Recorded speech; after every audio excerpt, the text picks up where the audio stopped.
জননেত্রী শেখ হাসিনার উন্নয়নের কথা তুলে ধরতে গেলে আমরা আসলে বলে শেষ করতে পারবো না। বঙ্গবন্ধু কন্যা জননেত্রী শেখ হাসিনা ডিজিটাল বাংলাদেশ বাস্তবায়ন করতে যে পরিমাণ শ্রম ও ত্যাগ তিতিক্ষা স্বীকার করছে, এই জন্য আমরা জননেত্রী শেখ হাসিনার কাছে আজীবন কৃতজ্ঞ থাকি। জননেত্রী শেখ হাসিনা ডিজিটাল স্মার্ট বাংলাদেশের মধ্যে অন্যতম আমরা বলতে পারি কর্ণফুলী টার্নেল, পদ্মা সেতু, এলিভেটর এক্সপ্রেস সহ আরও বিভিন্ন উন্নয়ন। করোনা মহামারীতে যখন সকলেই চাকরি হারিয়ে ঘরে বসে আছে, তখন বউয়ের হাতে রান্না বিক্রি করে যে টাকা আয় করে পরিবার চালিয়েছে, সেটিও ডিজিটাল বাংলাদেশের অন্যতম নিদর্শন বলতে পারে।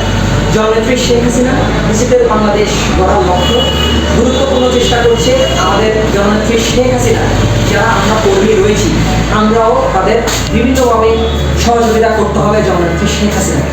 শুধু জননেত্রী শেখ হাসিনা একাই চেষ্টা করতে হবে না, আমাদের প্রত্যেকের সাধারণ জনগণ যারা রয়েছি, আমাদের প্রত্যেকের চেষ্টা করতে হবে ডিজিটাল বাংলাদেশ গড়ার লক্ষ্য এবং প্রত্যয় নিজের মধ্যে বাস্তবায়ন করতে হবে।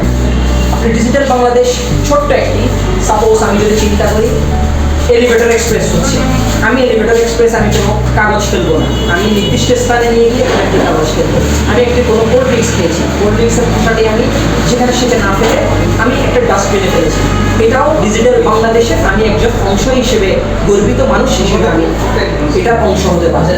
আমি আশা করি আমাদের বাংলাদেশের সাধারণ জনগণ যারা রয়েছে, তারাও ডিজিটাল বাংলাদেশ গড়ার জননেত্রী শেখ হাসিনার পাশে সর্বদা প্রস্তুত হয়ে থাকবে। এই বলে আমি আমার বক্তব্য এখানে শেষ করছি। জয় বাংলা, জয় বঙ্গবন্ধু, জননেত্রী শেখ হাসিনাকে হায়াতে বরকত দান করুন। আসসালামু আলাইকুম।